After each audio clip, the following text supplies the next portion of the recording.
euch alle. Wir wollen heute mit unserem Vortrag auf Deutsch. Wir sind sehr glücklich, Alirio Cerqueira bei uns zu haben. Alirio kommt aus dem Herzen Brasilien, Cuiabá. Cuiabá. Alirio ist Arzt, er ist Biologe in dem Bereich Ökologie. Er ist Psychologe, Psychotherapeut. Er hat Erfahrung in Rückführungstherapie. Er arbeitet jetzt sehr, sehr stark mit in Bücher zu veröffentlichen. Der Alirio schreibt jeden Monat ein Buch und er ist wirklich sehr gut drauf. Er ist ein sehr liebensherziger Mensch. Wir freuen uns total, dass er hier ist und uns ein bisschen von der Lehre Jesu uns beizubringen oder ein bisschen uns davon zu zeigen. Ich hoffe, dass es euch gefällt. Wir haben heute uns sehr beschäftigt mit diesem Thema. Es ist ein wunderbarer Vortrag und ich bin sehr froh, dass ich das in einzelnen Buchstaben gelesen habe. Gezwungen, aber gelesen habe. Es ist ganz toll. Und der Lars macht die Übersetzung. Er ist nicht gut drauf, Leute, aber er hat versprochen, dass er sich Mühe geben wird. Auf jeden Fall. Und es wird bestimmt eine sehr gute Mischung. Also, viel Spaß dabei. Ne? Ich will niemanden da hinten schlafen sehen.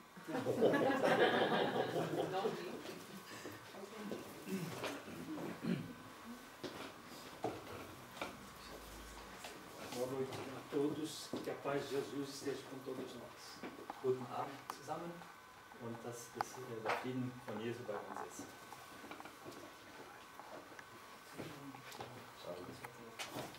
Könnt ihr mich hinten gut hören, wenn ich so in dem Ton spreche? Ja.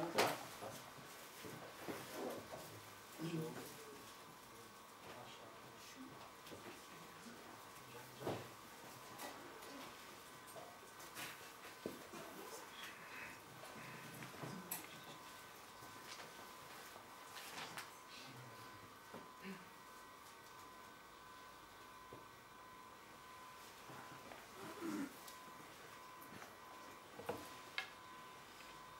Na noite de hoje nós vamos falar sobre esse tema, a presença amorosa de Jesus em nossas vidas. Also heute Abend werden wir dann über das Thema sprechen, die liebvolle Präsenz von Jesu in unserem Leben. Para a doutrina espírita, Jesus é mais do que especial. Also für den Spiritismus ist Jesu mehr als speziell. A questão 625 de O Livro dos Espíritos Die Frage 625 von dem Buch der Geister. Allan Kardec perguntou aos espíritos superiores da humanidade Fragt Allan Kardec unseren Geistern, qual o espírito mais perfeito que Deus nos colocou como modelo e guia. welcher ist der meist perfekte Geist, den uns Gott jemals gezeigt hat oder zur Verfügung gestellt hat. E a resposta é a mais sintética do Livro dos Espíritos. Uma única palavra: Jesus. Und die Antwort war ganz einfach, Jesus. Allan Kardec, comentando a respeito dessa pergunta, dessa resposta, ele nos diz que Jesus é o Espírito mais puro que já esteve encarnado entre nós. Also in der Analyse von dieser Frage, von der Antwort dieser Frage, zeigt uns Allan Kardec, dass Jesus das reinste und perfekteste Geist überhaupt inkarniert hier bei uns war. Ele é o nosso modelo e guia. Nós somos convidados a nos mirarmos no exemplo dele para que possamos evoluir e crescer. Also Jesus, desculpa, pode falar com Ele é o nosso modelo e guia. Also, Nós somos convidados a nos mirar das entidades. also Jesus ist für uns ein Modell, ist unser Führer und wir müssen uns an ihm orientieren, um unsere Vollkommenheit zu erreichen.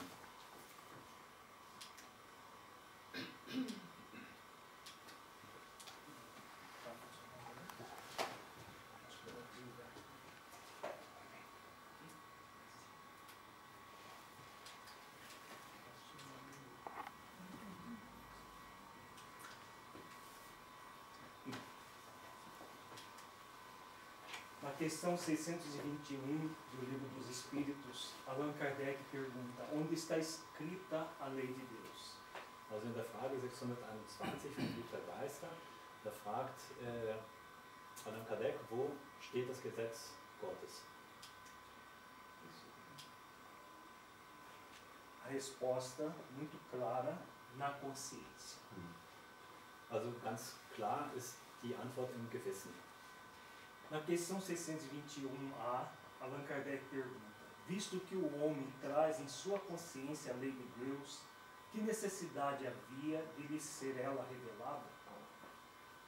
Also in der Frage 621a, da der Mensch es also in seinem Gewissen hat, welche Notwendigkeit bestand dann, es ihm zu offenbaren? Ele a esquecera e desprezara. Quis então Deus lhe fosse lembrado. Er hat es vergessen und verkannt. Gott wollte, dass es ihm ins Gedächtnis zurückgerufen werde. Jesus, ele veio exatamente nos ensinar a respeito das leis divinas. Also Jesus ist gekommen, um uns gerade die Gottesgesetze beizubringen. A humanidade ainda mitifica muito a nossa relação com Jesus. Es gibt noch einen Mythos, also die Menschheit, die hat noch einen Mythos, die bringt mit sich so einen Mythos, in diesem Zusammenleben von Jesus und uns Menschen. Muitos dizem: Jesus já morreu para nos salvar. Also es gibt viele, die sagen, Jesus ist schon gestorben, um uns zu retten.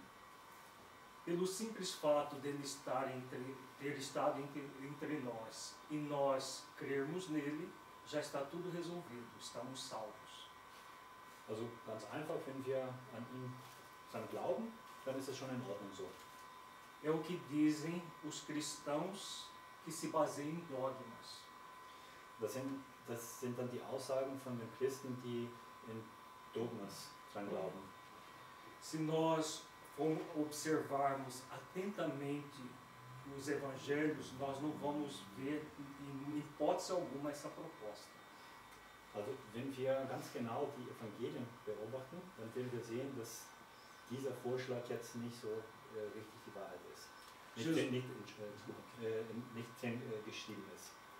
Jesus nunca endossou o menor esforço. Perdão, Jesus, né? Jesus nunca incentivou o menor esforço. Also Jesus hat nie die Esforço, Mühe, Dankeschön. Also Jesus hat nie die Mühe dran gezeigt. Por todo o evangelho, nós o vemos ensinar que é necessário que nós busquemos ativamente a nossa transformação interior. Also im Evangelium steht drin, dass wir selber aktiv, proaktiv unsere Vollkommenheit erreichen müssen. Então essa visão de que basta crer miticamente em Jesus e que estamos salvos, ela é falsa em si mesma. Also dieses Mythos, einfach an Jesus dran glauben und denken, dass damit alles erledigt ist, ist nicht die Wahrheit. Dass er für uns gestorben ist. Das ist für uns, ja. Por isso que o conceito de salvação dentro de uma visão espírita é diferente. Also im Spiritismus ist dann dieses Konzept von der Haltung sich zu erheben, etwas anders dargestellt. Also nicht bloß nur an Jesus dran glauben, sondern steckt viel mehr dahinter. Diferente porque, dentro de uma visão espírita cristã, Jesus veio apenas ensinar as leis divinas. Also im Christentum sagt man einfach, dass Jesus gekommen ist, um uns die Lehre zu zeigen, zu erklären. Tem a ver com essa questão. Quis Deus que ela lhe fosse lembrada, as leis divinas, presentes na nossa consciência. Also mit der Antwort von dieser letzten Frage hier sagt uns dann, dass Gott nur wollte, dass wir uns an die göttlichen Lehren daran erinnern. Então Jesus veio nos lembrar dessas leis e nos incentivar a prática das virtudes, que é o caminho para cumprir as leis divinas. Also Jesus ist dann gekommen, um uns an diese göttlichen Lehren wieder daran zu erinnern und auch das zu praktizieren, für unsere Vollkommenheit. Na questão 622, Allan Kardec pergunta: confiou Deus a certos homens a missão de revelarem a sua lei? Also in der Frage 622 fragt Allan Kardec: hat Gott gewissen Menschen die Sendung gegeben, sein Gesetz zu offenbaren? Indubitavelmente, em todos os tempos houve homens que tiveram essa missão. São espíritos superiores que encarnam com o fim de fazer progredir a humanidade. Ja, gewiss, zu allen Zeiten haben Menschen diese Sendung empfangen, höhere Geister, die sich inkarnierten, um die Menschen vorwärts zu bringen. A humanidade teve, antes de Jesus, muitos espíritos superiores que reencarnaram tanto no Oriente quanto no Ocidente para nos ensinar as leis divinas. Also noch vor Jesus gab es sehr viele inkarnierte Geister, die gekommen sind, also erhabene Geister, die gekommen sind, um uns viele Sachen beizubringen. Sowie im Orient, so auch im Ocidente. Jesus é o governador do nosso planeta, o planeta inteiro, e mandou muitos dos seus discípulos, que não são espíritos crísticos, mas são espíritos superiores, para nos ensinar tudo isso. Jesus ist der Gouverneur von der ganzen Erde und hat dann auch viele seiner Geister uns geschickt, uns viele Sachen beizubringen. Espíritos como Siddhartha Gautama, o Buda, Lao Tse, Confúcio. Also nennt jetzt einige Beispiele von erhabenen Geister, die gekommen sind. Buddha, Lao Tse, Konfuzius, Krishna, no Oriente, Sócrates, Platão, Aristóteles, no Ocidente. Das sind die ganzen Namen der Geister, die jetzt auch da waren, um uns was beizubringen. Todos esses espíritos que reencarnaram são missionários que vieram em nome de Jesus para nos ensinar as leis divinas. Mas todos eles não trouxeram a verdade completa. Also all diese Geister, die sind gekommen, die hatten die Mission, uns die göttlichen Gesetze beizubringen, aber keiner von denen hat jetzt mal sagen, die gesamte Wahrheit uns gebracht. Jesus, sim, nos trouxe a verdade completa. Und Jesus ist dann gekommen, um uns dann die komplette Wahrheit darzustellen und beizubringen. Porque Jesus não é um espírito superior, ele é um espírito crístico, é um espírito puro, muito superior a qualquer espírito superior ligado à Terra. Also Jesus ist nicht ein erhabener Geist, sondern Jesus ist ein christlicher Geist. Also der ist viel mehr erhabener als das, was wir jetzt erhabene Geister nennen. Para nós, hoje, a questão em relação às verdades ensinadas pelo Cristo é que ele nos ensinou de uma forma alegórica. Also die Wahrheit für uns heutzutage ist, dass die Wahrheiten, die Jesus uns beigebracht hat, waren damals in einer, ich sage jetzt mal, in einer bildlichen Darstellung gemacht worden. Então ele nos ensinou de uma forma simbólica para que os seus ensinamentos não fossem deturpados no futuro. Also seine Lehren, die waren dann, ich sage jetzt mal, bildlich dargestellt, damit sie jetzt im Laufe der Zeit sich nicht ändern. À sua época, a maioria das pessoas não entenderam aquilo que ele veio nos ensinar.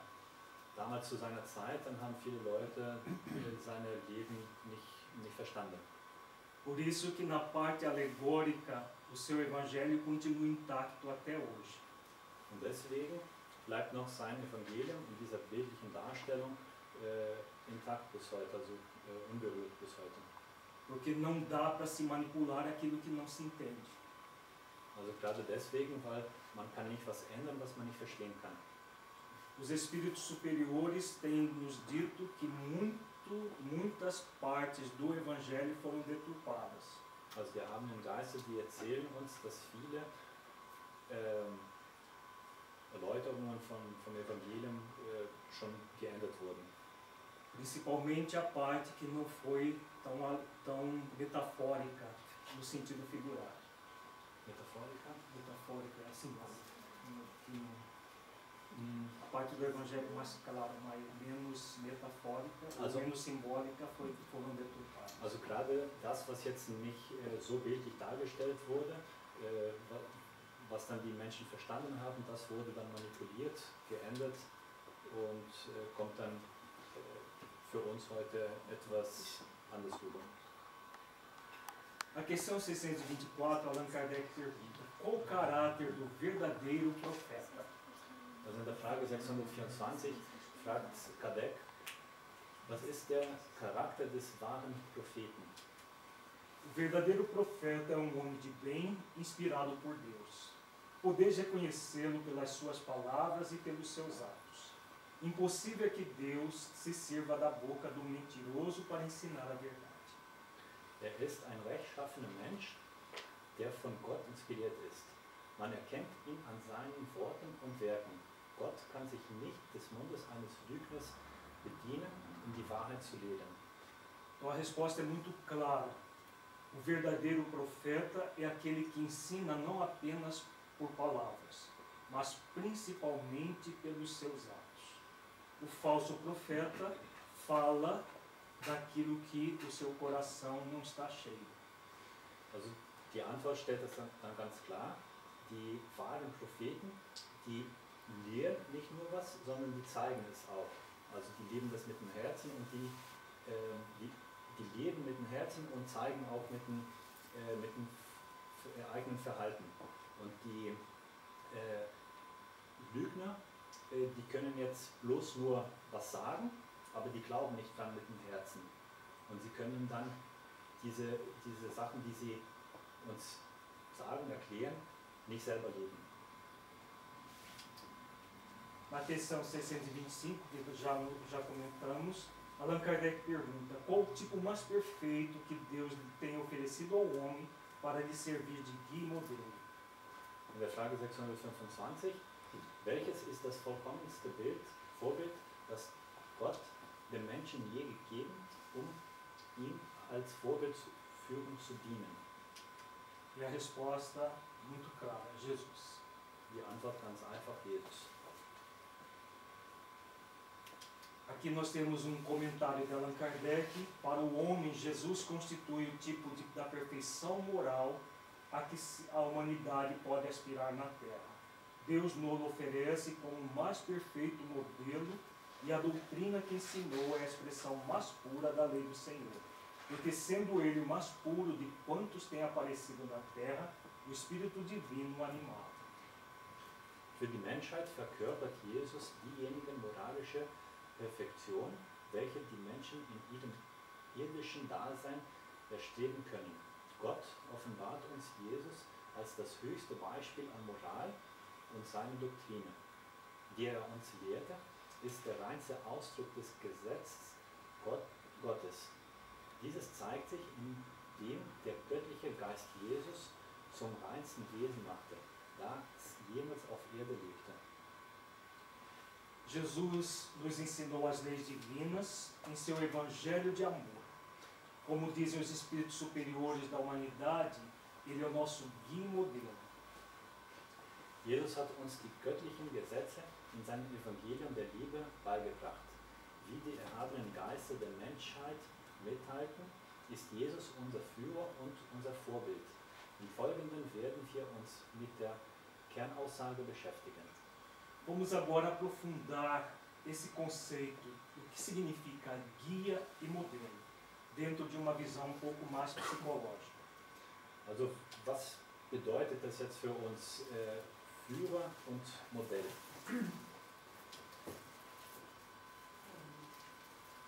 Vejamos o que significam as palavras guia e modelo segundo os dicionários. Ich habe eben übersetzt als Modell, aber Vorbild ist das Wort. Betrachten wir die Bedeutung der Worte Führer und Vorbild gemäß dem Lexikon.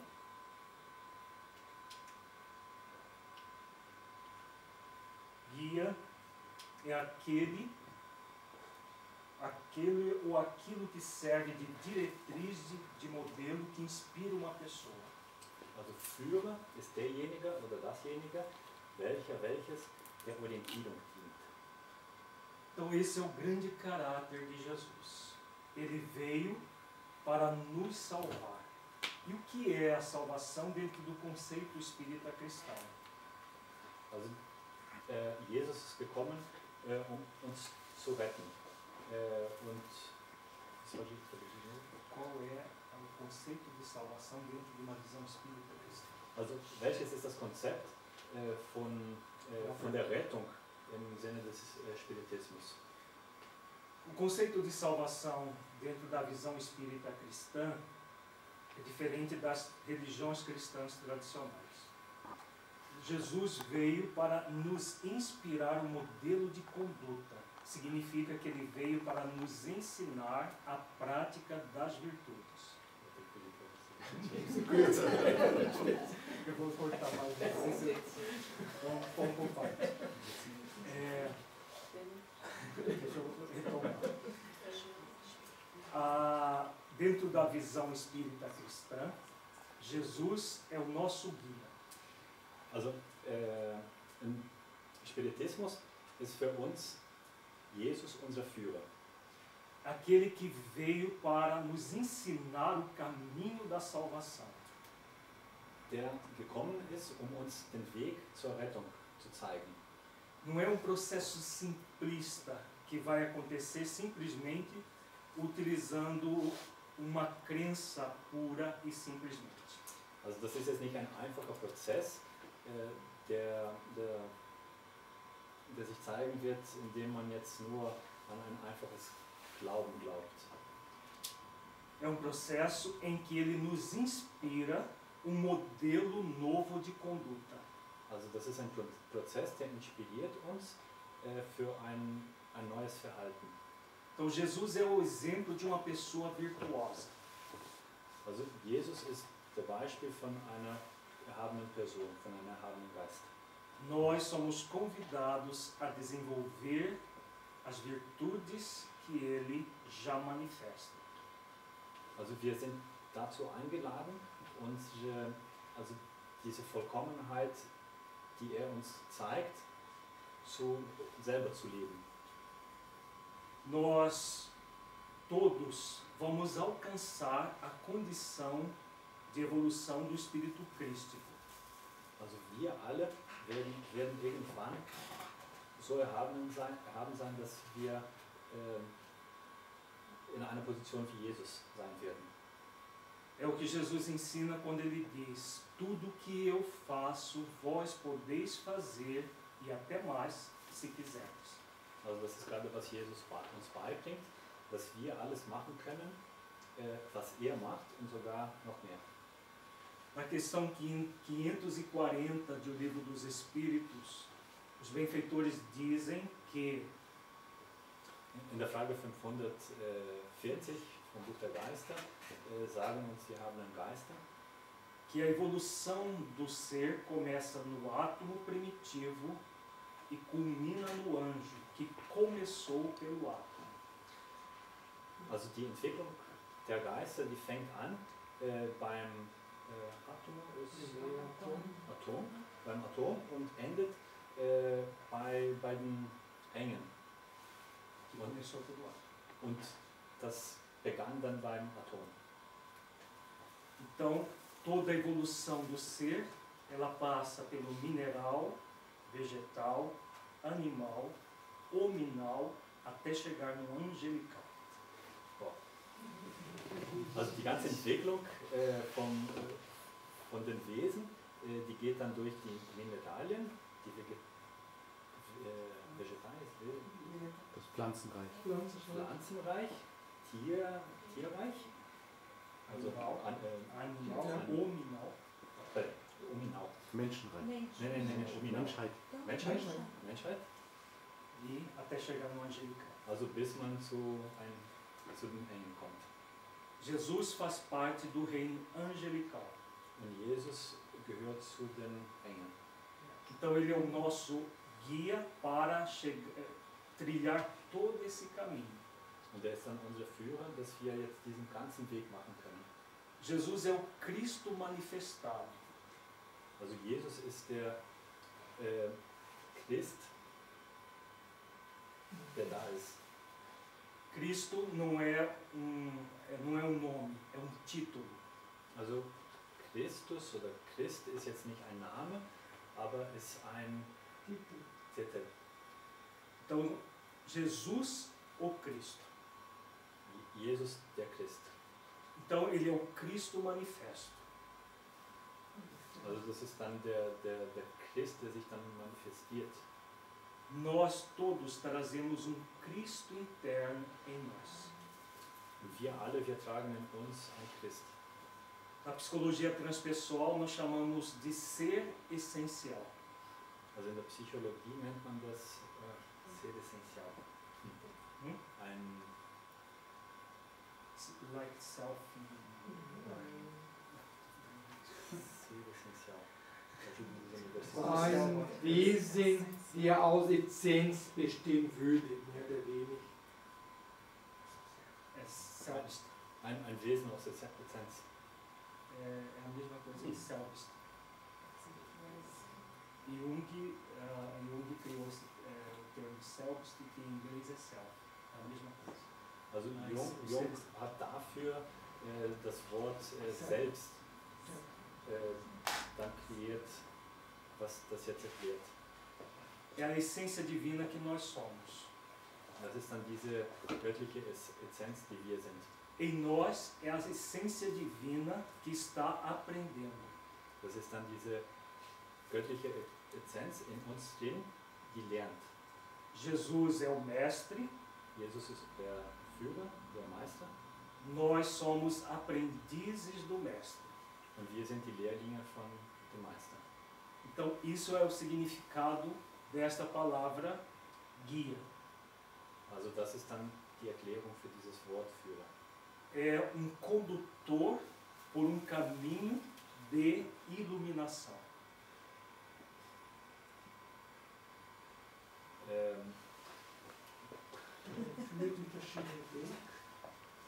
Condutor. Condutor para caminho de iluminação. Also eine Führung für die Erleuchtung. Der Erleuchtung. Eine Führung zur Erleuchtung. Então Jesus nos convida a seguir esse caminho de iluminação que ele já passou. Und Jesus, der lädt uns ein, diesen Weg durchzumachen, den Weg zur Erleuchtung, den er schon bereits gemacht hat. Porque na questão 115 do Livro dos Espíritos diz que todos os espíritos têm a mesma origem. In der Frage 115 wird erklärt, dass alle Geister diesen Weg machen müssen. Alle Geister, die müssen den gleichen Weg machen. Para muitas religiões cristãs tradicionais, Jesus e Deus é o mesmo ser. Para a doutrina espírita, não. Also für viele christliche Religionen ist Jesus und Gott derselbe Geist, dieselbe Person. aber für das Spiritismus nicht. Ele seria uma espécie de irmão mais velho. Also für uns ist er ein großer Bruder. É um espírito também como nós, filho de Deus, só que foi criado há muito mais tempo que nós. Also Jesus ist dann wie wir, ein Sohn Gottes, aber der ist viel älter als wir. Quando nós entramos no reino nominal, Jesus já era um espírito crístico. Also als wir in die Menschheit reingekommen sind, dann war Jesus schon längst ein christliches Wesen. E nós fomos dados para que Ele pudesse nos guiar. Und wir sind dann da, damit er uns führt. No Evangelho de João ele diz isso muito claramente, que Deus nos criou e deu a Ele para que nos guiasse até a iluminação. Also im Evangelium von Johannes steht es drin, dass die Menschheit Jesus gegeben wurde, damit er die Menschheit führen kann. Então essa é a presença amorosa de Jesus em nossas vidas. Also das ist dann die liebevolle Präsenz von Jesus in unserem Leben. Fundamental que nós busquemos essa conexão profunda com Ele. Also das ist sehr wichtig, dass wir diese Verbindung mit ihm kreieren. Isso vai se dar pelo processo de modelar. Also das ist dann das Vorbild, was uns dann modellieren wird. Also welches eine Person inspiriert. Então, o modelo é a pessoa ou ato que, por sua importância ou perfeição, é digno de servir de exemplo. Exemplo dado por uma pessoa ou coisa que possui determinadas características em mais alto grau. Vorbild. Eine Person oder eine Handlung, welche aufgrund seiner Wichtigkeit oder Perfektion geeignet ist, um als Beispiel zu dienen. Então, Jesus é esse modelo que nós somos convidados não a imitá-lo, como a maioria dos cristãos fazem. Also Jesus ist dann gerade dieses Vorbild, was wir jetzt nicht imitieren wollen, was die meisten Christen machen, sondern imitar é fazer um processo burlesco, não de modelagem do mestre. also dieses Imitieren, dieses Nachmachen von Jesus ist jetzt nicht ein wahres, ist jetzt nicht eine Wahrheit, die wir darstellen können, sondern não é um modelo. A imitação, a pessoa faz uma caricatura do modelo e não a modelagem em si. Also wir sollen jetzt nicht bloß imitieren, was Jesus gemacht hat, sondern die Botschaft ist gerade, dass wir von uns selber, also von uns im Herzen, das machen, was Jesus gemacht hat, aber nicht nur von außen tun, so als ob man das machen würde. Por exemplo, as pessoas imitam falando aquilo que ele falava. Also als Beispiel sagen viele Leute das, was Jesus gesagt hat. Pregando aos outros aquilo que ele falava. Also die sagen dann den anderen, was er gesagt hat. Mas a sua vida pessoal está distante daquilo que ele falava. Und das persönliche Leben von der Person, das private Leben von der Person, das ist ganz weit entfernt von dem, was er an Menschen sagt. Modelar alguém é trazer as virtudes desse alguém para dentro das nossas vidas. Also jemand modellieren, jemand Vorbild zu machen, aber eine Person zu modellieren, bedeutet dieses Vorbild in die Person reinzubringen. Então é isso que nós somos convidados. Jesus é o guia para um caminho de autoiluminação. Also wir sind dann dazu eingeladen, zu machen, was Jesus gemacht hat, weil er zeigt uns den Weg zur Erleuchtung. E esse caminho vai ser trilhado modelando as virtudes que ele vivenciava. Und dieser Weg Perdão. Como vicino o caminho. E esse caminho vai ser trilhado modelando as virtudes que ele ensinou, trazendo para dentro das nossas vidas. Also, Jesus bringt uns viele Sachen bei und der Weg, den wir jetzt führen zur Erläuterung, ist gerade unsere persönliche Modellierung mit allen diesen guten Dingen, die Jesus uns beigebracht hat. Isso que é o significado profundo de nós conectarmos com a presença amorosa de Jesus em nossas vidas. Also das ist dann die tiefste Bedeutung, wenn wir sagen, dass wir uns an Jesus führen müssen oder dass Jesus unser Vorbild ist. É fundamental que nós nos aproximemos do Mestre. Also es ist sehr wichtig, dass wir uns dem Meister nähern. Porque Jesus está próximo de nós. Nós é que quando o mitificamos, nos distanciamos dele. Also Jesus ist nah an uns.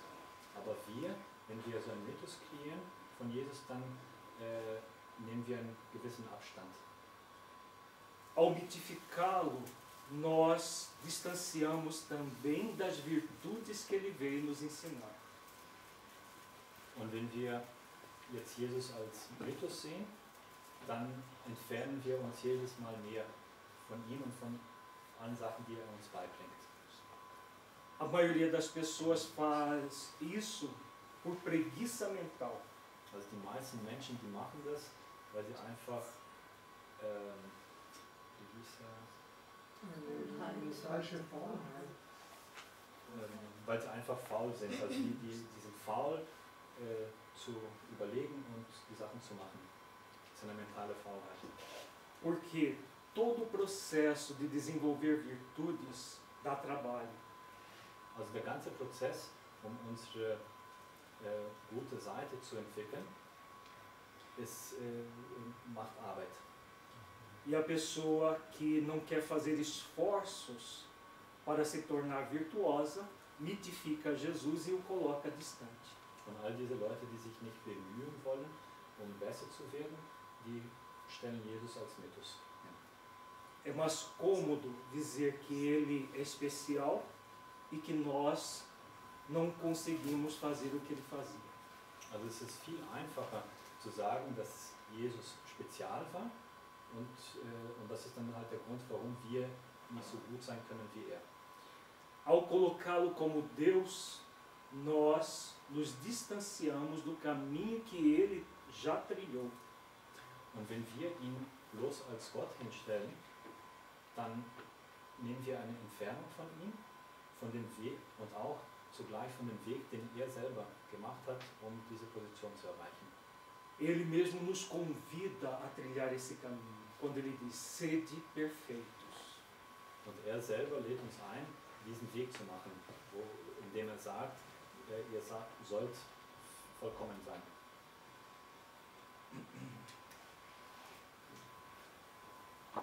Vejamos o significado do verbo modelar. Estabelecer como orientação o exemplo para algo si próprio, moldar-se, regular-se. Não sei se é isso. Also ein Beispiel jetzt für das Vorbild. Ein Beispiel, welches durch eine Person oder ein Sachverhalt gegeben ist und durch festgelegte Eigenschaften im höchsten Grade dienlich ist. Acho que esse aqui é a segunda parte daquela. E Acho que é isso aqui.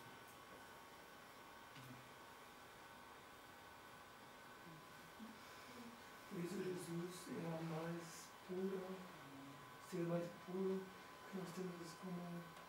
Rapaz, está voltando. É o ser mais puro. A gente já falou disso. Jetzt ist Ah, e isso, agora essa essa é. é essa que eu acabei de dizer. Betrachten wir nun die Bedeutung des Verbes modellieren. Formen von Dingen, Finden von Orientierungspunkten oder ein Beispiel für etwas oder sich selbst, sich formen, sich regulieren. Então nós somos convidados a estabelecer essa modelagem. Also wir sind dann dazu eingeladen, und zu modellieren. Para modelar é preciso fazer múltiplos exercícios diários para trazer as virtudes do modelo para as nossas vidas. Also zum Modellieren muss man tägliche Übungen machen, dass wir diese Vollkommenheit von dem Beispiel, von dem Vorbild in uns selber darstellen können, umsetzen können.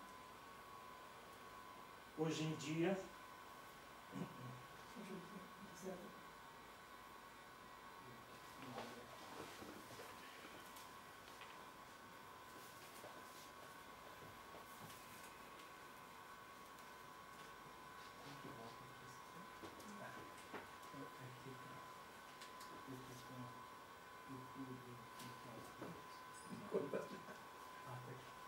hoje em dia, muitas pessoas que se dizem cristãs fazem uma imitação burlesca de Jesus, mas são poucos os cristãos que verdadeiramente o modelam. Para modelar Jesus são necessários esforços de autotransformação, inspirados na sua conduta, consoante a orientação do próprio Mestre em João 14:12. Na verdade vos digo que aquele que crê em mim também fará as obras que eu faço. Also heutzutage ahnen viele Personen, welche von sich sagen, Christen zu sein, Jesus auf groteske Art und Weise nach. Aber es gibt nur wenige von diesen, welche von sich sagen, Christen zu sein, die ihm wahrhaft nachfolgen. Um Jesus wahrhaft zu folgen, ist eine Selbsterneuerung notwendig, welche uns in den Lebensgewohnheiten inspiriert, gemäß der Empfehlung, welche uns Meister Jesus in Johannes 14:12 gibt. Was mit Não, isso aqui eu vou comentar. Tem outro pedaço? Wahrlich, wahrlich, ich sage euch, wer an mich glaubt, der wird die Werke auch tun, die ich tue. Aqui Jesus fala sobre crer nele. O que é crer em Jesus? Also Jesus sagt hier, dass man an ihn glauben muss. Und was bedeutet dieses Glauben? Não se trata de uma crença simplesmente da boca para fora. Also es ist jetzt nicht ein einfaches Glauben, was man bloß nur so sagt, Mas se trata dessa inspiração em quem Ele é para nós, para que nós façamos o mesmo que Ele fazia. es handelt sich jetzt hier um die Inspiration. Was ist Jesus für uns? Was für eine Bedeutung hat er für uns, dass wir das in uns reinbringen und auch das dann machen, was er als Vorbild macht. Para fazer as obras que Ele fazia, é preciso fazer esforços para evoluir e crescer. Also um die Werke zu machen, die Jesus gemacht hat, muss man selber sich bemühen, üben, arbeiten, dass man das auch selber machen kann. Para modelarmos alguém é necessário refletirmos sobre o significado dessa pessoa em nossa vida, sem mitificações do modelo e sem mistificar as suas orientações. Muitos cristãos que cultuam o menor esforço mitificam Jesus, crendo ser o bastante realizar determinados preceitos puramente formais. Pensam eles que fazendo isso, tudo está resolvido, pois realizar o que é preconizado pela religião formalista que seguem. Com isso também mistifica os ensinamentos de Jesus, que jamais estimulou o menor esforço. Um jemanden als Vorbild benutzen zu können, ist es notwendig, die Bedeutung dieser Person in unserem Leben zu ergründen, ohne diese Person und seine Ansichten zu mystifizieren. Viele Christen, welche vorgeben, Jesus nachzufolgen, geben sich nur dahingehend Mühe, dass sie glauben, es sei ausreichend, lediglich bestimmte Formalitäten einzuhalten, die sie auf ihre Oberflächlichkeit beschränken. Diese denken, es sei damit alles Notwendige getan, weil sie das umgesetzt haben, was ihnen in ihren formellen Religionen gepredigt wird, welche sie nachfolgen. Dadurch mystifizieren sie die Lehre Jesu welche niemals davon sprach, nur in dieser Oberflächlichkeit zu verharren. Então nós temos dois movimentos que nos distancia de Jesus: a mitificação e a mistificação. Also es gibt zwei es gibt zwei Bewegungen, die uns von Jesus entfernen. Einmal ihn als Mythos darzustellen und das andere ist, ihn zu mystifizieren. A mitificação é colocá-lo como ser tão perfeito, que nós não conseguimos alcançá-lo. Also ihn als Mythos hinzustellen, sagt dann ganz einfach, er ist ein Mythos, er ist so perfekt, so vollkommen und wir werden nie diese Vollkommenheit erreichen. A mistificação é deturpar os seus ensinamentos. Und die Mystifizierung ist seine Lehre zu missbrauchen, also anders zu formulieren, was er uns gelehrt hat und dadurch sagen, dass das jetzt gar nicht so geht. Porque como ele nunca ensinou que a iluminação se dá de uma forma fácil, de fora para dentro, Also er bringt uns bei, dass um die Vollkommenheit zu erreichen, das ist jetzt nicht ein einfacher Prozess, der von außen nach innen reinkommt. quando as religiões ensinam isso, elas estão mistificando os seus ensinamentos, falseando os ensinamentos. Und wenn die generellen Religionen jetzt das beibringen, dass man die Vollkommenheit erreicht von außen nach innen, dann mystifizieren sie das, was Jesus beigebracht hat. O mestre, ao contrário, sempre estimulou o nosso movimento de autoiluminação, consoante a sua orientação em Mateus capítulo 7, versículo 21. Nem todo que me diz Senhor, Senhor, entrará no reino dos céus, mas aquele que faz a vontade de meu Pai que está nos céus. Der Meister hat im Gegensatz dazu unser Handeln immer mit dem Prinzip der Selbsterkenntnis geprägt, gemäß seiner Lehre in Matthäus 7,21. Es werden nicht alle, die zu mir sagen, Herr, Herr, in das Himmelreich kommen, sondern die den Willen meines Vaters tun. E aí nós poderíamos nos perguntar, qual é a vontade do Pai que está nos céus? Also so stellen wir uns die Frage, welcher ist der Willen von Gott, der im Himmel ist. Na questão 621 nós encontramos a resposta. Also in der Frage 621, da finden wir die Antwort dazu. A questão que nós vimos inicialmente. Das ist die Frage, die wir ganz am Anfang gesehen haben. Então Deus quer de nós que nós cumpramos as leis divinas presentes na nossa consciência. Also was Gott von uns will, ist einfach, dass wir die göttlichen Gesetze umsetzen, die göttlichen Gesetze leben, die in unserem Bewusstsein sind. Então essa é a vontade do Pai e é isso que Ele veio nos ensinar. Und das ist dann der Wille von Gott und das, was er uns beigebracht hat. Não se faz de uma maneira simplista, através de mitificação e de mistificações. Also das tut sich jetzt nicht einfach durch einen Mythos oder durch Mystifizieren, mas por meio de esforços continuados, pacientes e perseverantes. Also das ergibt sich dann durch die Bemühung, die ständige Bemühung und die Übung von diesen ganzen Lehren. Por esses esforços de autotransformação, gradualmente nós vamos cumprindo as leis divinas, desenvolvendo as virtudes. Also, pode repetir, por favor? Por meio desse esforço de autotransformação, nós vamos gradualmente cumprindo as leis divinas, desenvolvendo as virtudes. Also durch diese Bemühung, die Lehre umzusetzen und vollkommen zu machen, so finalisieren wir. Cumprindo as leis divinas, desenvolvendo as virtudes. Also nur so werden wir dann, wenn wir diese göttliche Gesetze umsetzen und leben, dadurch werden wir, nur dadurch werden wir vollkommen sein werden.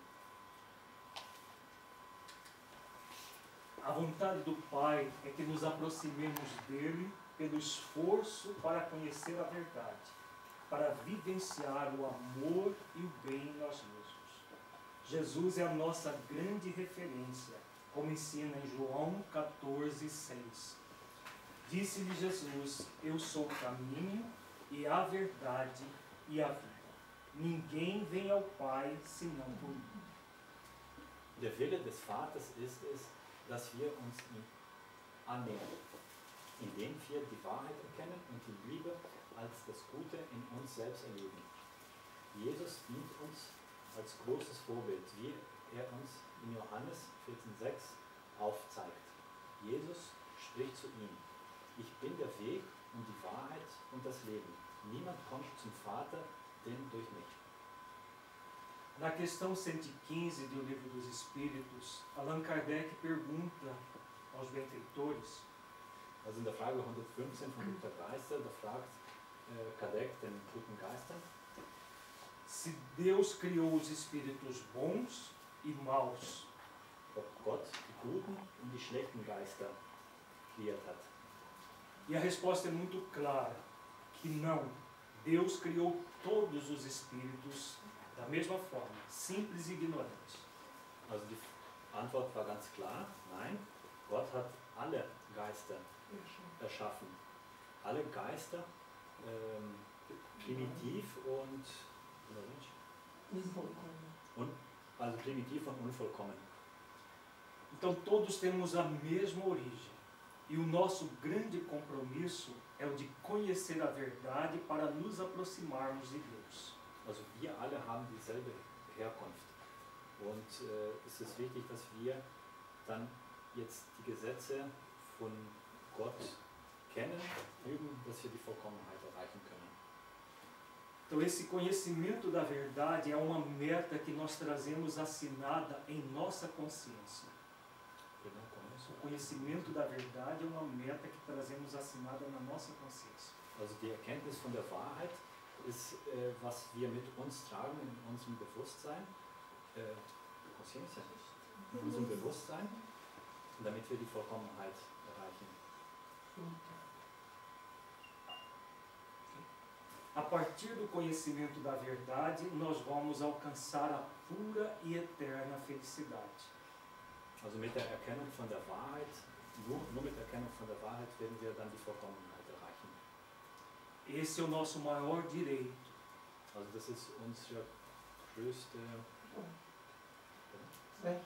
das ist unser größtes Recht. E é também o nosso maior dever. Und zugleich auch unsere größte Pflicht.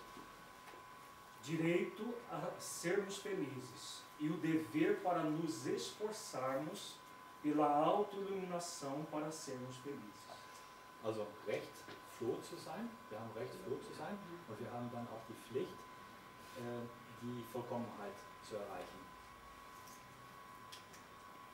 Para que possamos transformar Jesus em nosso caminho da verdade e da vida, é necessário estudar os textos evangélicos, trazendo-os para a nossa intimidade, raciocinando e refletindo sobre o significado dos seus ensinamentos em nossa vida. Assim, poderemos senti-los em nosso coração e, consequentemente, vivenciá-los mudando de conduta. Damit wir Jesus in unseren Weg der Wahrheit und des Lebens übertragen, ist es notwendig, die Texte des Evangeliums zu studieren, diese in unser Inneres zu integrieren, indem wir über diese nachdenken und reflektieren, über die Bedeutung der Lehre Jesu in unserem Leben. Dadurch können wir sie in unserem Herz spüren und konsequenterweise erleben, wie sie unser Verhalten verändern. Infelizmente, a maioria dos cristãos, até hoje, Also leider alle Christen bis heute simplesmente têm um conhecimento intelectual do Evangelho. haben leider alle Christen bis heute nur ein intellektuelles Wissen von dem Evangelium. Tem gente que decora o Evangelho de versículo por versículo. Also es gibt welche, die lernen das Evangelium auswendig, Recita de cor, geralmente para os outros. also die lernen das auswendig und erzählen und sagen das den anderen auch weiter. Mas a proposta de Jesus não é essa. Aber das, was Jesus uns sagen will, ist nicht das. Para que nós cheguemos ao Pai por meio dele, é necessário raciocinar, refletir para poder sentir. Also damit wir bis zu Gott kommen können, ist es notwendig, nachzudenken, Raciocinar para poder refletir e depois sentir. Also es ist wichtig, darüber nachzudenken, dann zu reflektieren, damit man das auch jetzt selber leben kann, um Gott zu erreichen.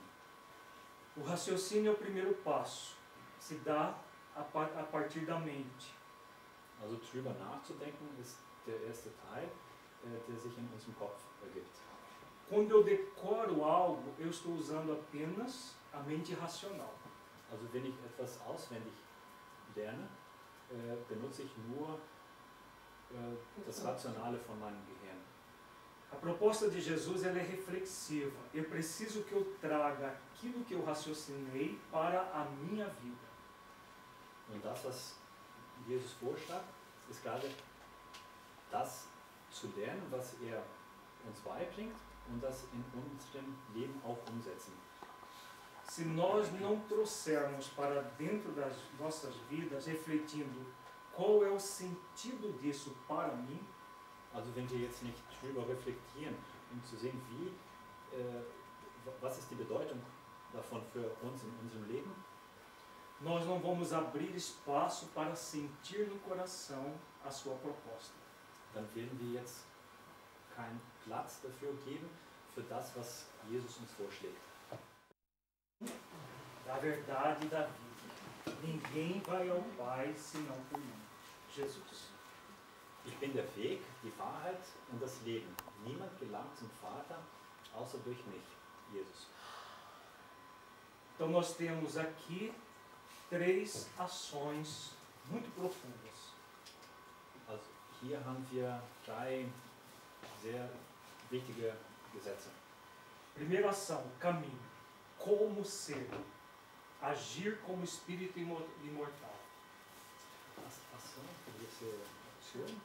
Also es sind nicht Gesetze, sondern Aktionen, die wichtig sind. Handlungen, Handlungen. Die erste, der Weg.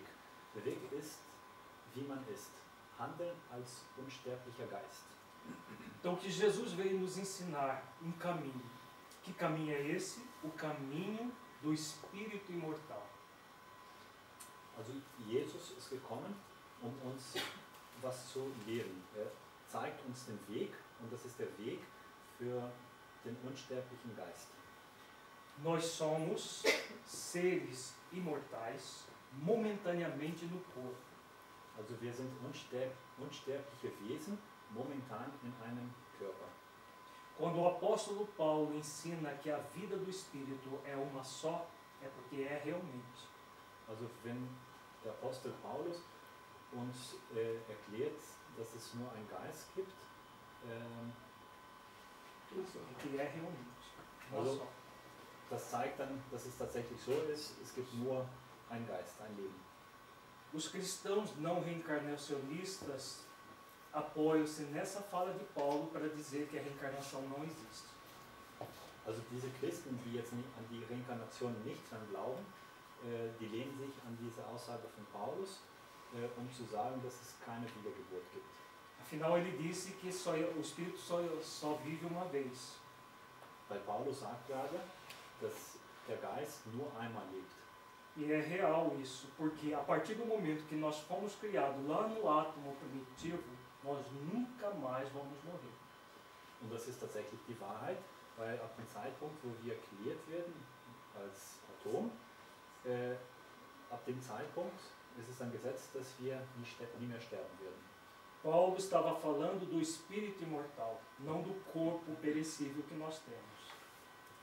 Paulus erzählt gerade über den Geist und nicht über den Körper, der dann stirbt.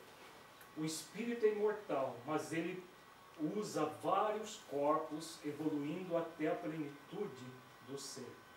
Also der Geist ist einer, aber der benutzt viele Körper, um seine Vollkommenheit zu erreichen. Então, o corpo para o espírito imortal é como a roupa é para nós.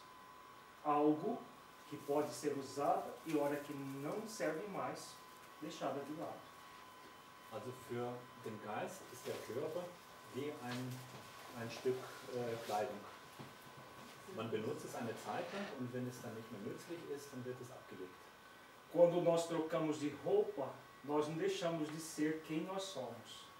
Also wenn wir unsere Kleidung tauschen, dann lassen wir nicht unsere Person sein. Also wir sind immer die gleichen. Quando o espírito troca de corpo, ele não deixa de ser quem é, um espírito imortal. Also der Geist, wenn er seinen Körper verlässt, dann bleibt er weiterhin der Geist. Also dieser Geist, der ist immer der gleiche. Er ist ein unsterblicher Geist. Er ist ein unsterblicher Geist und er lässt bloß seinen Körper, aber er wird nicht, den Geist jetzt nicht sein lassen. Então esse é o grande caminho que Jesus veio nos ensinar.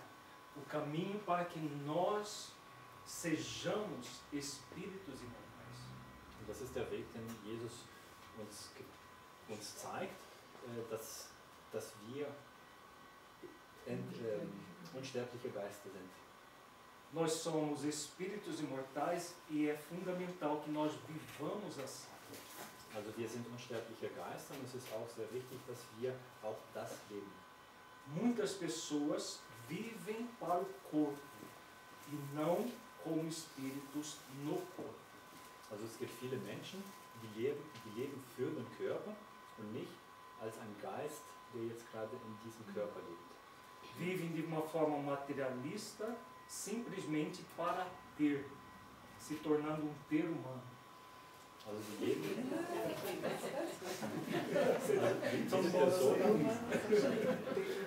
diese Personen, die für den Körper leben, das sind dann Personen, die Materialisten sind. Und die leben dann jetzt nur ums Haben.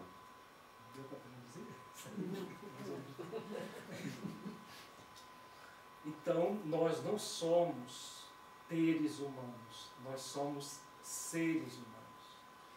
Also, Explica o que also wir, materialista, né? Nós não somos seres materiais, somos seres espirituais. É mais fácil. ja, also Theoman ist Theoman.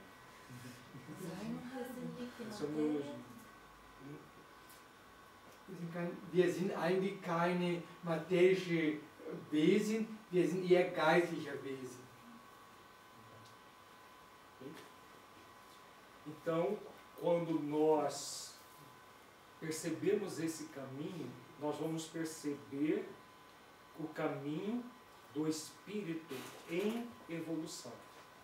Wenn wir diesen Weg dann merken wir auch zugleich den Weg von dem Geist, der vollkommen sein will. Essa é a base da salvação. Und das ist dann die Basis für die Rettung. Viver como espíritos imortais momentaneamente no corpo. Leben als sterbliche Geister, momentan sterbliche Geister in einem Körper. Verdade é o que é ser. Unsterblicher Geist in ein sterblicher Körper.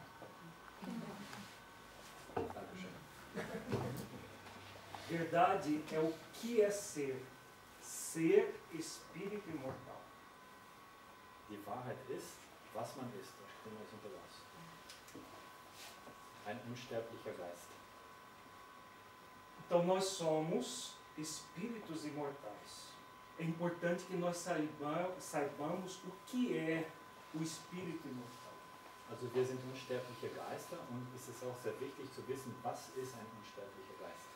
Isso é feito pelo conhecimento da verdade. Und das ist gemacht durch die Erkenntnis der Wahrheit. No Evangelho de Jesus nós temos essa verdade de maneira simbólica. Also im Evangelium von Jesus gibt es diese Wahrheit, die symbolisiert ist. Nas obras básicas de Allan Kardec, nós temos essa verdade de uma maneira explícita. In den Werken von Allan Kardec ist dann diese Wahrheit in einer anderen Form dargestellt, also explizite Form dargestellt. Então é necessário que nós estudemos essa verdade para entender profundamente o que é ser um espírito imortal.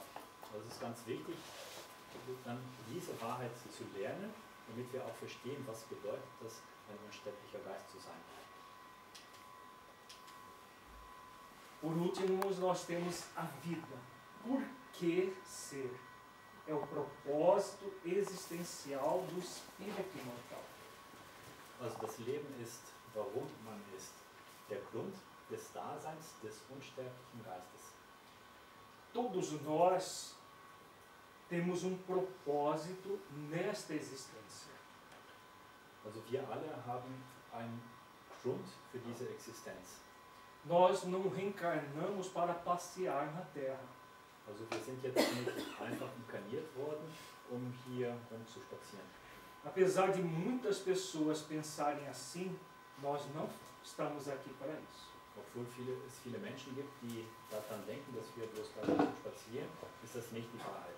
Simplesmente para gozar aquilo que o corpo pode produzir de prazer, Also nur um das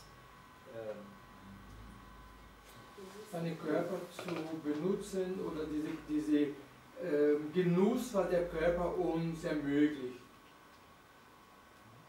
então gozar simplesmente o prazer, distanciado da nossa condição de espíritos imortais. Also viele denken dran, dass man quasi nur das Leben genießen muss, aber dadurch, da entfernen wir uns von der Wahrheit, warum wir hier sind. Então, por que nós vivemos? Qual é o verdadeiro sentido da vida? Warum leben wir? Welcher ist der Sinn des Lebens? Isso é o sentido da vida. Por que nós estamos aqui? Also warum sind wir hier? Was ist der Sinn des Lebens?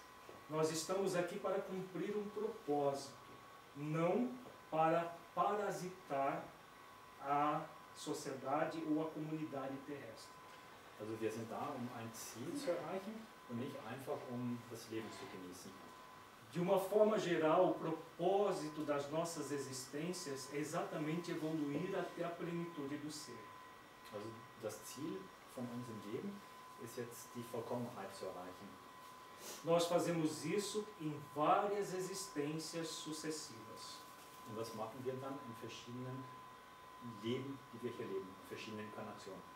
Fazendo uma comparação simbólica, é como se nós tivéssemos uma grande escada para subir. Bildlich dargestellt ist, dass wir jetzt eine große Treppe hochsteigen müssen. Cada encarnação é um degrau dessa escada. Und jede Inkarnation, die wir leben, ist eine Stufe von dieser Treppe. As pessoas que vivem distanciadas do sentido da vida ficam paradas num degrau só, não sobem. Und all diese Menschen, die jetzt von dem Sinn des Lebens sich entfernen, die bleiben auf einer Stufe stehen. Até que resolvam por subir degrau por degrau. Quando a pessoa toma contato profundo com o porquê ser. Und das ändert sich dann, indem die Person selber darüber nachdenkt, sich selber fragt, was ist das Ziel des Lebens und dann anfängt zu agieren, um dann diese Stufen zu steigen. Então, no resumo, nós temos aqui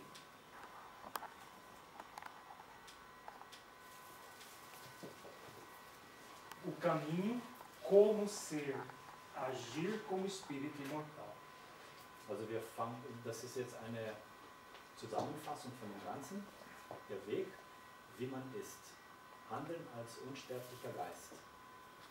Aqui nós temos a verdade, o que é ser espírito imortal. Hier hat man die Wahrheit, was man ist. Ein unsterblicher Geist. Aqui a vida, por que ser propósito existencial do espírito imortal.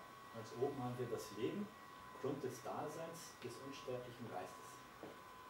Aqui nós temos a autoconsciência.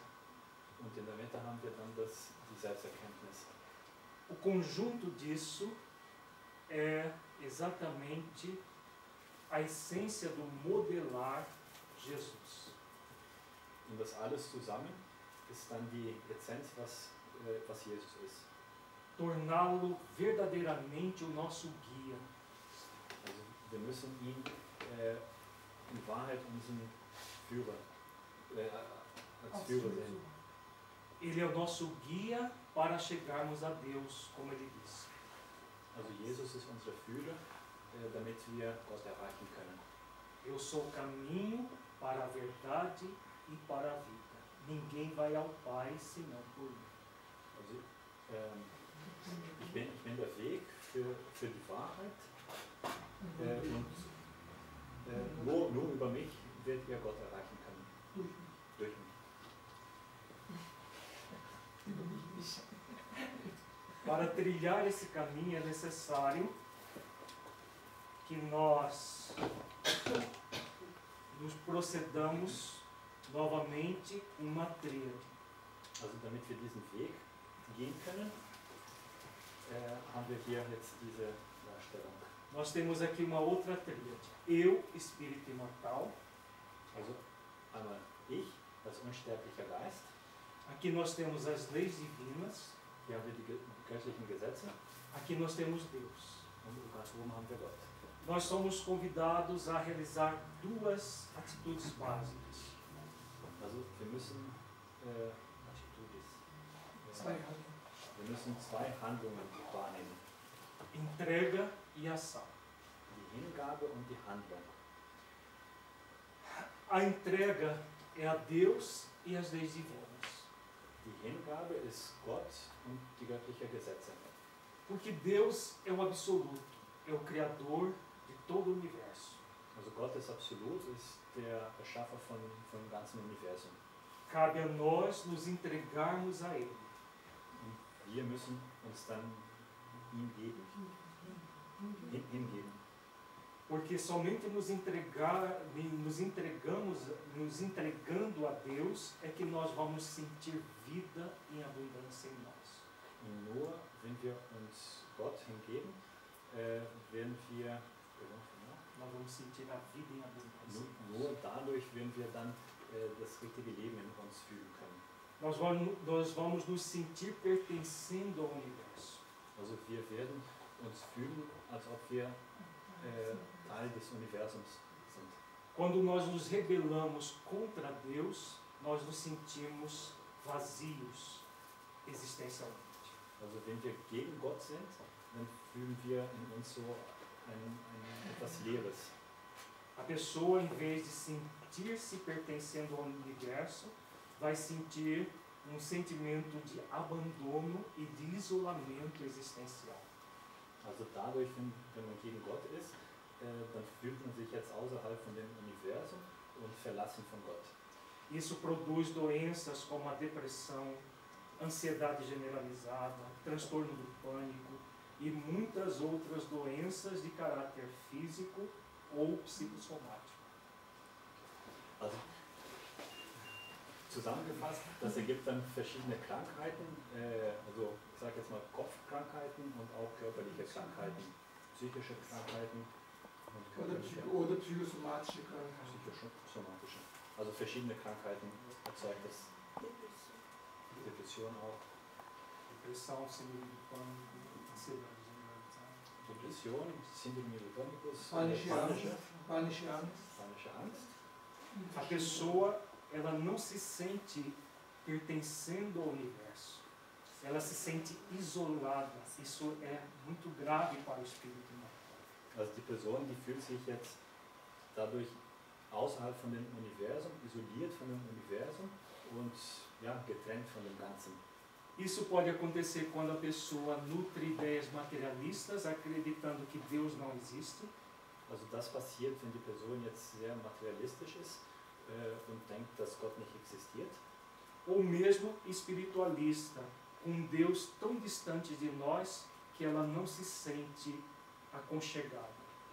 Oder auch wenn die Person jetzt sagt, Gott ist so weit entfernt, dass sie sich jetzt nicht in Armen von Gott fühlt, in den Armen von Gott.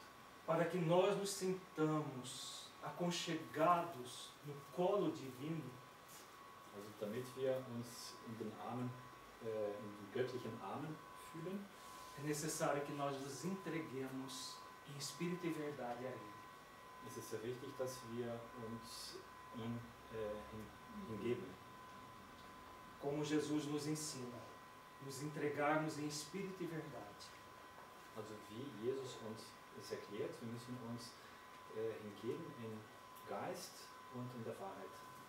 No encontro célebre de Jesus com a samaritana no poço de Jacó, Also es gibt eine Passage, wo Jesus sich mit der Samariter von Jakob poço de Jacó, uma passagem do Evangelho. Ele nos ensina isso, a nos entregarmos a Deus em espírito e verdade. Und in dieser Passage zeigt er uns, wir müssen uns Gott hingeben im Geist und in der Wahrheit. Outra questão que nós somos convidados a nos entregar são as leis divinas. Also wir müssen uns noch an die göttlichen Gesetzen auch hingeben. As leis divinas, elas são imutáveis. Nós só temos um compromisso, cumpri-las. Also die göttlichen Gesetze, die kann man nicht ändern. Und wir haben nur ein Kompromiss. Ja, wir haben nur eine Möglichkeit, wir müssen diese Gesetze folgen.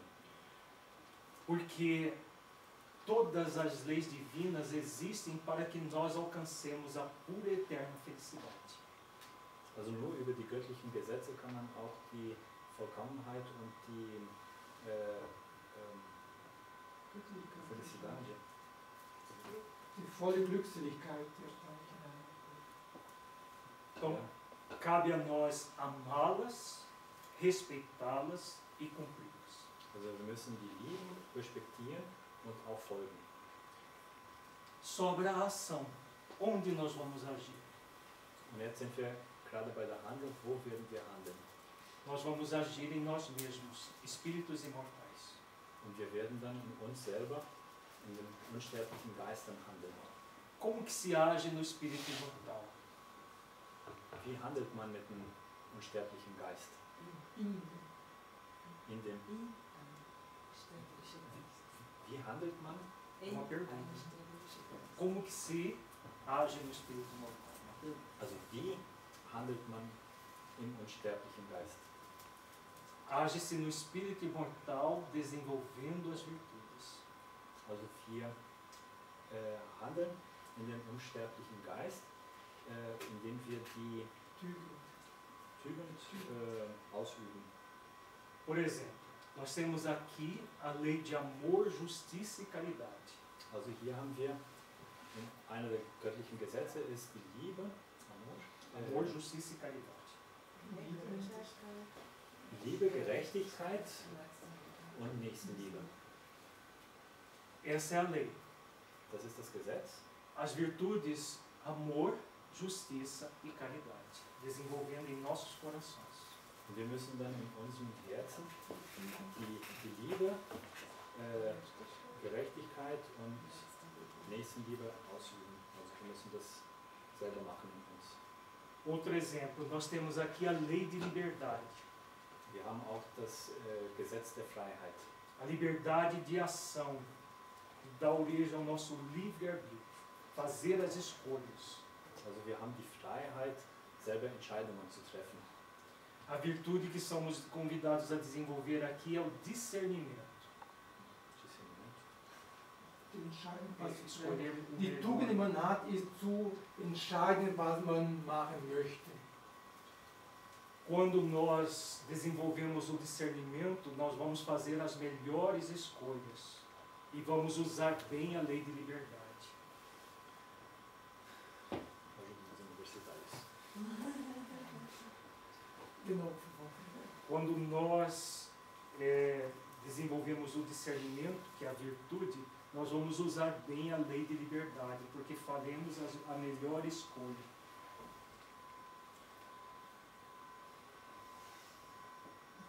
Porque o discernimento você escolhe, por exemplo, no livre-arbítrio você tem direito de escolher o caminho do mal ou do bem. O discernimento é para que você possa escolher o do bem em vez do mal. Wenn wir diese Tugend haben, von dem freien Willen, das richtig zu entscheiden, man hat die Freiheit zu entscheiden, das richtig oder das falsche, das Gute oder das Schlechte. Então, quando nós desenvolvemos a virtude do discernimento, nós vamos estar em harmonia com a lei de liberdade e com a lei de responsabilidade. Und wenn wir jetzt gerade das lernen, das Gute zu tun, final, Porque nós vamos estar em harmonia com a lei de liberdade e lei de responsabilidade. also wir werden eine Harmonie haben zwischen dem Gesetz von der Freiheit, Liberdade E responsabilidade. Von Harmonie und Verantwortung. Porque nós somos livres para fazer as escolhas que queremos e somos responsáveis por todas elas. Also wir haben die Freiheit, das freie Willen, um unsere Entscheidungen zu treffen, aber wir sind auch verantwortlich für die Entscheidungen, die wir getroffen haben. Então, quando nós fazemos exercícios para desenvolver o discernimento, nós vamos ser felizes com as nossas escolhas. Das bedeutet, wenn wir jetzt üben, die richtigen Entscheidungen zu treffen, dann werden wir auch zukünftig glücklicher sein mit unseren Taten. Enfim, todas as virtudes estão ligadas às leis divinas. Also die ganzen Tugenden, die sind mit den göttlichen Gesetzen verbunden. O caminho de iluminação é o caminho de desenvolver as virtudes cumprindo as leis. Also der Weg zur Erleuchtung ist die Ausübung der guten Entscheidungen, die dann die Tugenden ermöglichen uns, Jesus zu integrieren als unsere Führer und unser Vorbild, als unser Weg der Wahrheit und des Lebens, der uns zu Gott führt. Então Jesus é o caminho que nos leva a Deus.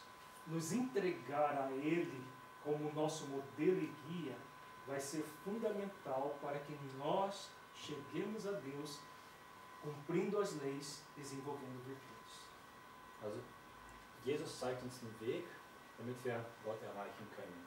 Und um das zu machen, dann haben wir die göttlichen Gesetze und mit den göttlichen Gesetzen müssen wir selber an uns daran arbeiten, dass wir die richtigen Entscheidungen, die guten Entscheidungen immer treffen können. Então, o tempo todo nós estaremos envoltos com essa tríade aqui. Also ständig werden wir dann mit diesen Gesetzen, mit diesem Bild hier beschäftigt sein.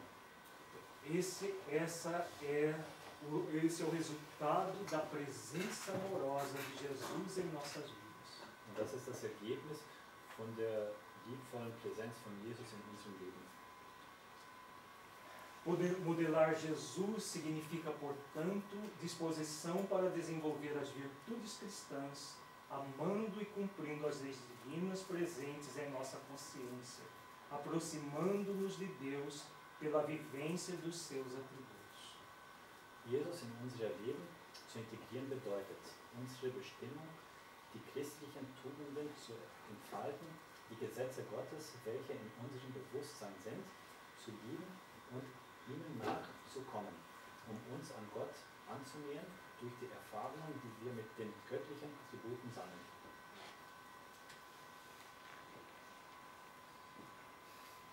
Eu sou o caminho da verdade e da vida. Ich bin der Weg und die Wahrheit und das Leben. É fundamental realizar exercícios para desenvolver as virtudes do coração. Grundlegend Tätigen von Aufgaben, um die Tugenden des Herzens zu entfalten. E aí é importante que nós nos lembremos de Jesus e Ele nos convida, vinde a mim. Es ist sehr wichtig, dass wir uns an Jesus daran erinnern, weil er sagt, komm zu mir. Convite consciencial para que nós tomemos como modelo e guia as nossas vidas. Und das ist sehr wichtig, dass wir das als Modell und Führung für unser Leben wahrnehmen. Essa é a condição para que nós possamos evoluir e crescer. Und das ist dann die Kondition für unsere eigene Entwicklung, damit wir die Vollkommenheit erreichen können.